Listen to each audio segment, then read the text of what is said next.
Claustrophobia, a fear of small spaces, a situational phobia triggered by an irrational and intense fear of tight or crowded spaces.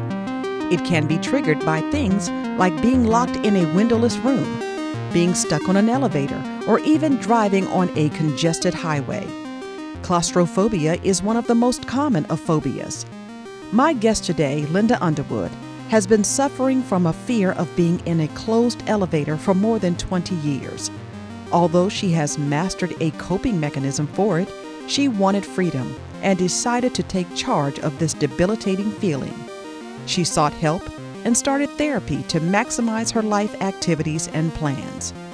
We followed Linda on 3 separate occasions as she worked through her therapy exercises for the ultimate goal of conquering claustrophobia. This is the Simone Talks Show.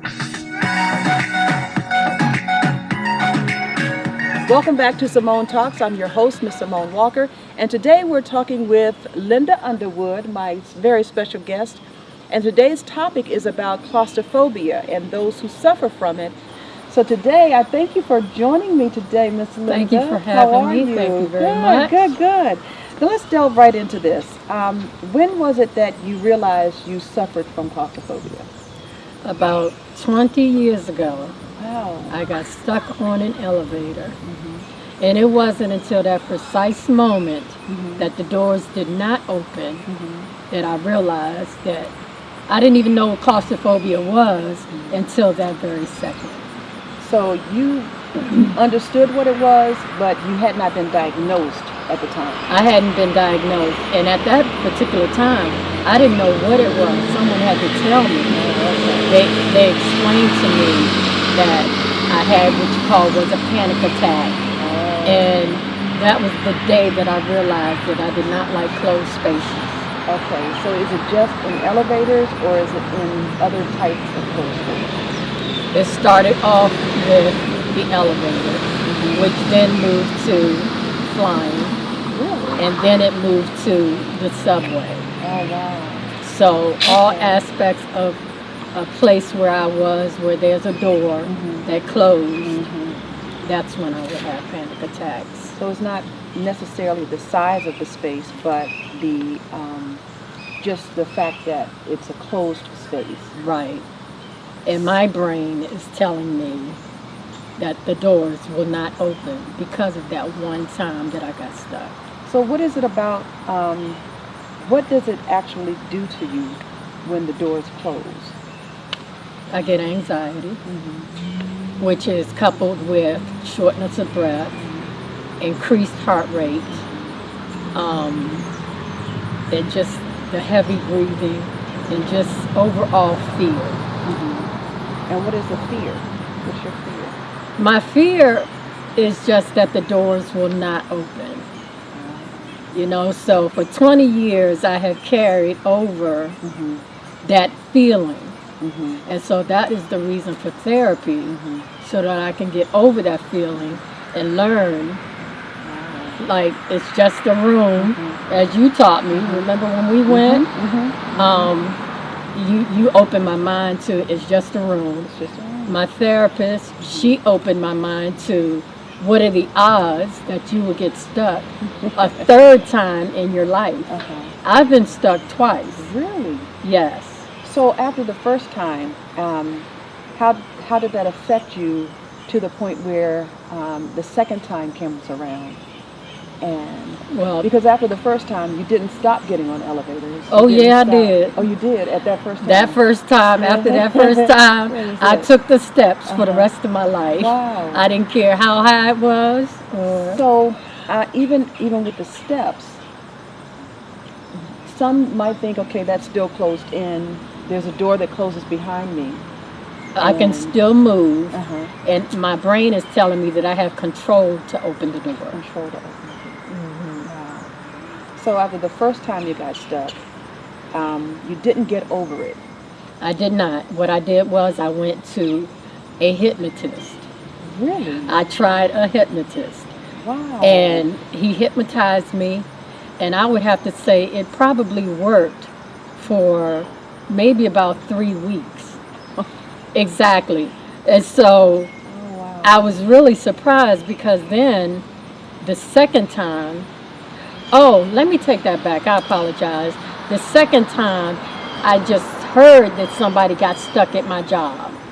Okay. That's all I needed was to hear that Shauna was stuck on the elevator. I was already at my desk, but I heard it. And whatever that man hypnotized me with or whatever, It was gone. Just like that. I mean, just like that. 3 weeks. That was it. And so what did he do? Oh, How did that well, go? he hypnotized me for about, But what was the process of him hypnotizing you? well, Did he you lay said, across the couch or? what did I do? I did lay across the couch. He had me close my eyes.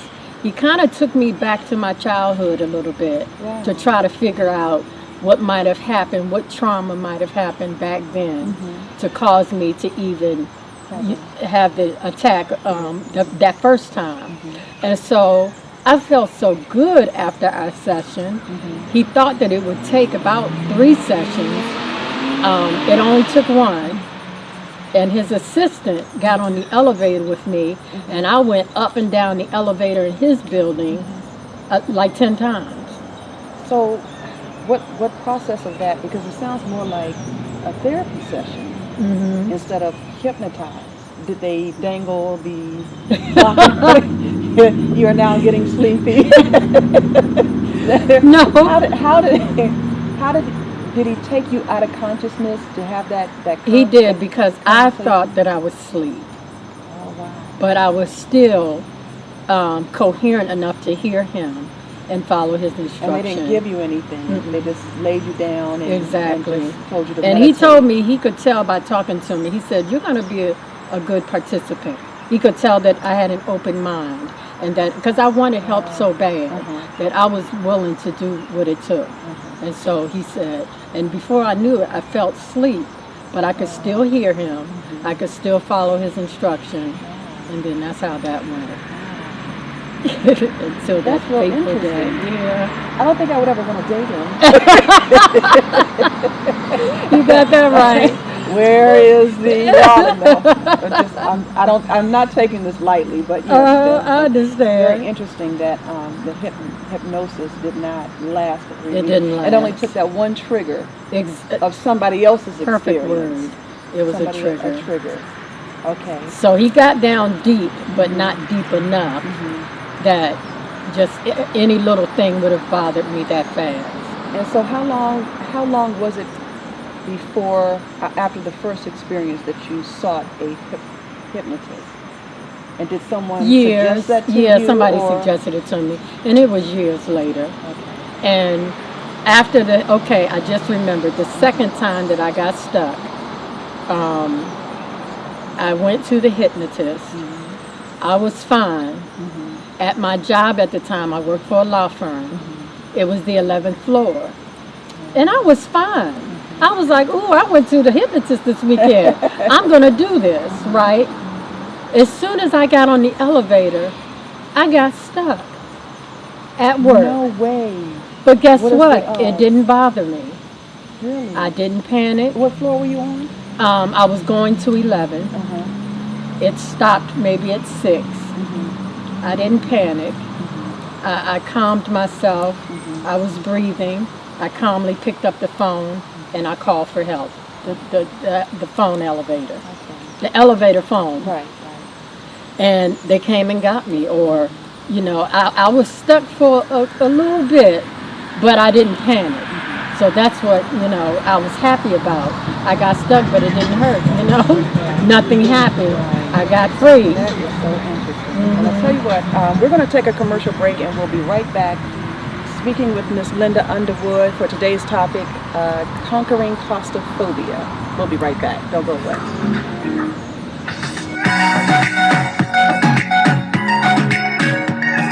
The First Baptist Church of Highland Park Elevation Career Ministry, under the blessed leadership of Pastor Henry P. Davis, is excited to offer virtual professional development training each and every Monday at 6 o'clock p.m.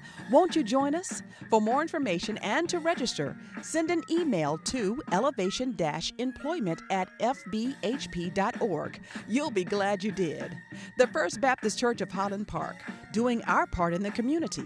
Faith strong, faith forward, I focus. Claustrophobia, abnormal dread of being in closed or narrow spaces, a feeling of discomfort or discontent caused by being in a limiting or restrictive situation or environment. About 10% of the population experience claustrophobia. Both sexes report the problem getting worse with age. What are the triggers? As well as the obvious, confined areas such as caves and tunnels. Many other everyday situations can lead to attacks. Welcome back to Simone Talks. Today we're talking about those who suffer from claustrophobia and those who have conquered it. And my guest here today is Miss Linda Underwood, and we were just talking about her experiences from where we got started and where we are now. So we're going to pick up from where we left off. Okay. And so right now earlier you were talking about your beginning and how it got started, how you realized it. You sought treatment for it with hypnosis, but it only lasted 3 weeks. And the thing was that the trigger was somebody else's experience. Yes. And so after that, how long has it been since you've been on an elevator? Is it specifically elevators now? Now, or, yeah. So you're able to get on an airplane or able to go in subways and stuff like that still? No, that's when the doors. elevator kind of shut the rest of the things Shut the down. thing, Yeah. So how do you navigate through that when there are no other options? You mean if there's no steps? Right. I either, like for instance, I check ahead. I remember being invited to a birthday party, and she was on the roof. She was one of my best friends. On the roof of a building? On the roof of a hotel at the harbor. And it was a real big hotel. They had just kind of opened or whatever. And I was like, okay, for Stephanie, I'm going to do this. Wow. You know, she was on the roof. The party was on the roof. And I got there, and that was like 2017. No, that's how many flights it was. Oh my goodness. 17 so it was it was floor 17. Okay. And so I called ahead because I was going to take the steps. And you get your exercise. Right, exactly. I was just going to take my time because after being with this for so many years, I got acclimated to it. You know, I was like, I'm going to do what I have to do. This is my girlfriend. And so when I got there, they talked me out of it. They said, Linda, you can do this. We're with you, blah, blah, blah. There was a lot of good music on the elevator. It was really big and lit. And it was a luxury hotel, so it was really nice. Did that raise your anxiety? Actually, it helped just a little bit knowing that I had some support. And they said, we'll get on with you. And so I'm trying to think. I held on to somebody. I think it was Stephanie. I had to hide my face. I hugged her, you know, and then they hugged me. So we look like some fools, but I got that is great support. That's not right, cool. but That's great support. I got up there, but coming down, that's another. That's another issue. Yeah, I walked down. Wow. I did ride the elevator up, but I walked down. So you got one chance. I had one. And that's all. Because everybody started leaving the party, and I'm like, okay, who am I going to hug going down? Where are my huggers? So you're now in therapy, and how is that going?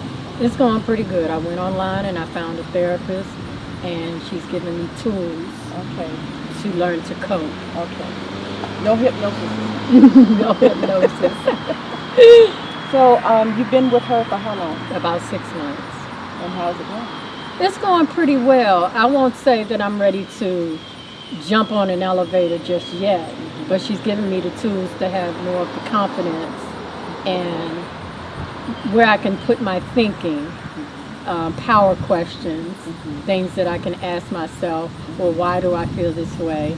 Why do I do this? Why do until you break it down to the issue at hand.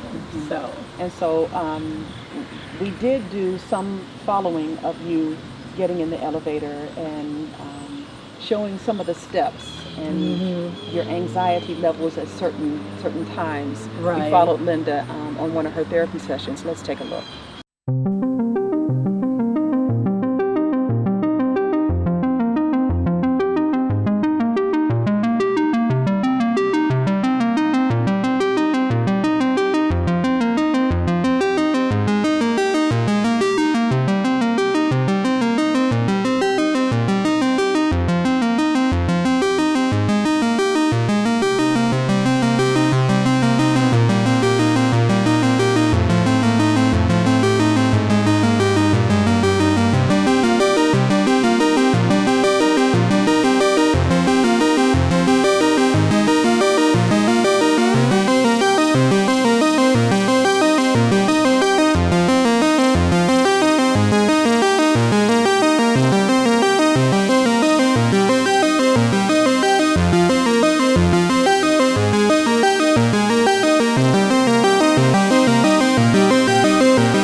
So those were quite interesting.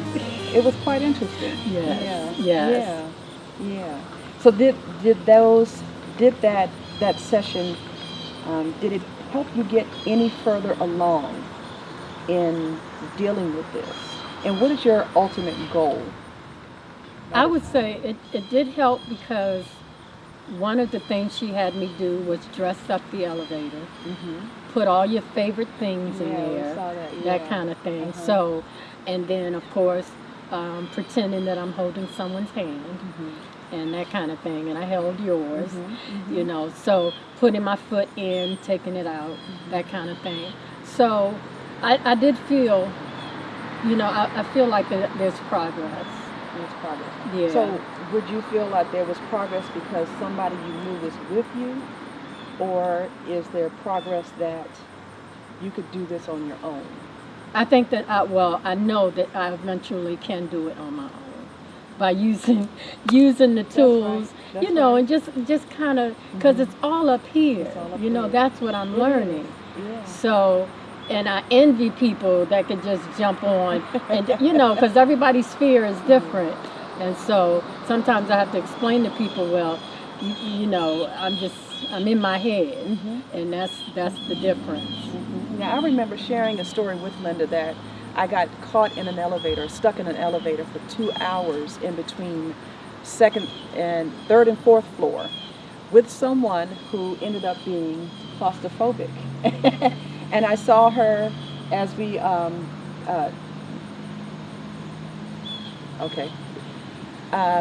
keep rolling. I was telling Linda about a story that I got stuck in an elevator with someone who expressed after a while that she was claustrophobic. And I'm like, okay, we're going to calm down, because I saw her anxiety started to rise. And she was going in her bag and trying to eat something. She didn't want to let me know that she was claustrophobic until she had no choice. And so her mood changed, her anxiety changed. She was pacing back and forth. And then I said, are you okay? And she told me, yeah, I'm claustrophobic. I said, come on, sit down. Sit down and talk to me. We were in there for 2 hours, sitting on the floor. And just being that distraction for her helped her get through that. And so I felt good about being able to be there. Yeah, and that was somebody good. was there with her in that situation. That was some good support there. Yeah. And I think that I'm loving that support. I just think that I've been this way for so long that it's almost like peeling an onion. You know, I will definitely eventually get to that. But you know. So do you journal and writing down possibilities on how I could get past this, mind, body, and spirit? Because it's like a hold. It's like a hold on you. And maybe walking through those steps in writing and doing that, have you ever thought about that? Or is talking about it, does that help you? I think talking helps. Talking helps a lot. I would like to get more into journaling because I did find that helps. But I always start and then I don't finish because, you know, I just feel like talking. I talk better. Yeah. Okay, so, but Linda, it's so much, because a lot of people don't talk about it publicly. Right. So, you know, I don't know if there are support groups that you've reached out to or you've been a part of, or even if they're out there. I just thought it was a great topic to bring to the forefront. And I appreciate you for doing that. Yeah. Hopefully I can help somebody else. Yeah, I think your story will be able to help somebody else. And we are so glad that she joined us on today. Simone Talks, today's topic is Conquering Claustrophobia with Linda Underwood, my first guest, and we'll be right back.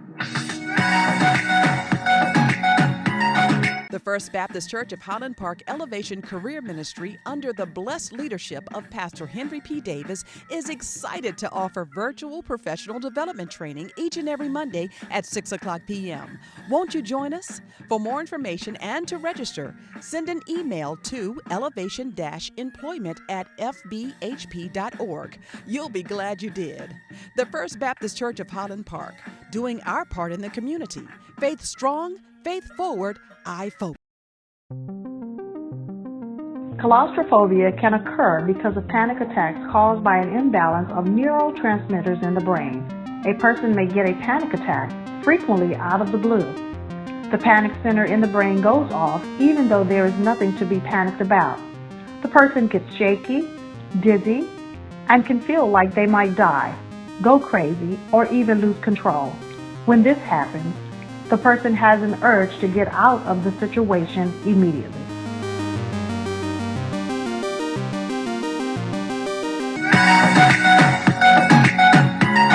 Linda, thank you so much. Thank you for having me. So much, sister, I appreciate for you. joining me on this and being open enough to share your story. And I'm really hoping and praying that, you get to your goal of Absolutely. being able to conquer. Yeah. Well, when I conquer, you're going to be there, I'm right? going to be there. Okay. You're going to have a big Conquer Claustrophobia celebration. Party. Right. At an elevator. Right. Thank you so much. Thank you so much I for joining appreciate us. you. I'd like to thank Linda Underwood for joining us today, and tune in next week for another show of Simone Talks. See you then.